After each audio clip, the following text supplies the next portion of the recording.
Johnny Tapp was just telling me punters are funny fellas. You know, my mate Reg went out to Randwick yesterday. Yeah. $5 on the first race. He's gone to have it on number 1. The bookie said it's scratched. He said, oh, well, I'll have it on number 2. Our King, 100 to 1. I said, how could you have backed number 2, Reg, last night having a drink? He said, well, number 1 was scratched. Good logic. I thought that's obvious. I mean, why ask? That's right. They're unbelievable people, aren't they? You've got to have a scientific approach. Reg has got the right idea. By the way, is that the Reg you named your dog after? Sorry about that. Mike, I don't know what it is, but racing history will tell us that this particular race meeting every year, the Tattersalls Chelmsford Stakes Day, down through the ages has been a graveyard for punters. Have you heard that theory? Well, it certainly was yesterday. But it is every year. Is that so? I don't know why it is, but every year punters walk out... Well, it is the bookies' club, isn't it? A bookies' club, exactly, and I think that's the tradition of the day. One favourite out of 8 races, and even that favourite was second last turning for home, and we'd written him off as well. A horse called Drawn, and he flew home and won, thank goodness. Yeah. The highlights of the day were certainly the Subaru Chelmsford Stakes and the Van Heusen Tramway Handicap.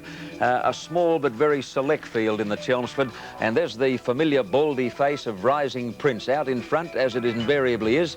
Running second in the all-pink colours of the club is Lord of Camelot with Mick Dittman in the saddle. Tommy Smith proclaimed after the race that he might be another gun Sind. English Lady running third in the black and green, followed by Bounty Hawk. Now, the horse running fifth on the rails with the brown sleeves is Prolific, and he raced terribly yesterday. He's a light of former days at the moment. Now, in a second, I'm going to point out the horse that just might win the Melbourne Cup this year. His name is Late Show. He's running third last with a white breastplate, grey colours and a white cap.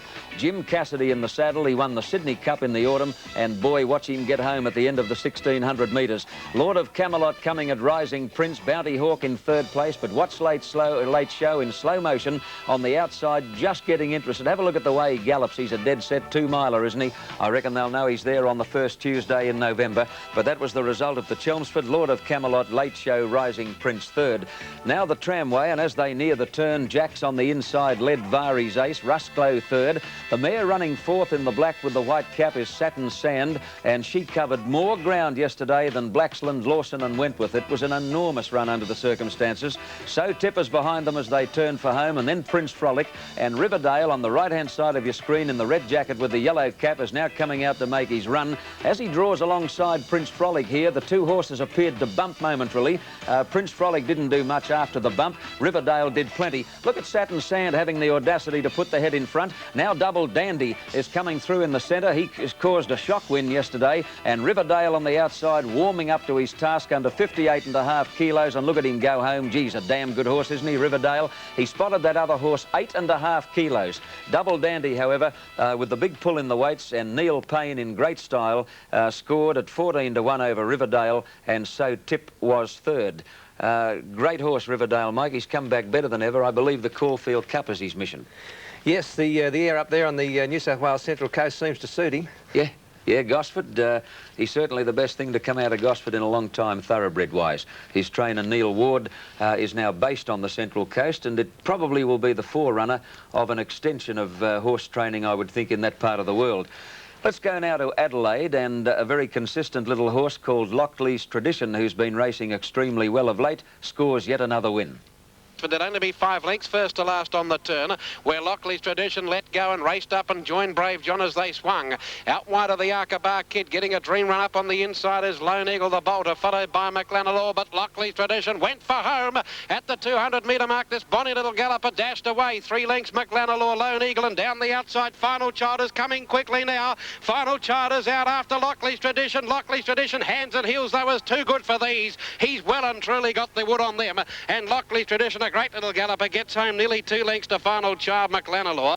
I think my mate Ronnie Paps might have had something on Lockley's Tradition. He likes that horse very much indeed. Now the weight for age Memsey Stakes, and all mares finish. 100, about a half length to Lack of Reason. A length further back is Frank Pledge, and King Delamere now pushing up in the centre. Avon Angel might have got a squeeze, drop back sharply there. Contemplation is still handy, and Delightful Bell trying to get off the fence. Round the turn they come now, and the leader here, Bow Mistress from Contemplation, from Lack of Reason, then Delightful Bell. King Delamere is struggling, and so too her. Further back, Avon Angel. But Bow Mistress kicked away with 200 to go. 2 lengths to Delightful Bell, the challenger. Delightful Bell coming at Bow Mistress now with 100 to go. Bow Mistress still in front. Delightful Bell getting it near the line, and Delightful Bell's going to get up and win. Delightful Bell first from Bow Mistress, 3 or 4 lengths away, Contemplation. A marvellous ride on the winner by Darren Gauci. Started at 5 to 2. Bow Mistress had her last run yesterday at 10 to 1 and Contemplation third, 20 to 1. Now the familiar tones of Alan Thomas as he calls race 6 at Doomben. Great guns behind those. They're followed by Algidady, then Art Sovereign. He's trying to force out Crafty Indian, trying to keep him in the pocket. They collided, but they've gone up to tackle the leaders. Regius the first, gone. Art Sovereign and Crafty Indian tackled more today, and here's Wallunda and Lee Pagal's getting a split. Art Sovereign and Crafty Indian in front of Wallunda. Crafty Indian's taken the lead. Wallunda's coming at Crafty Indian. He's not going to get him. Crafty Indian beat Wallunda. Third, Art Sovereign.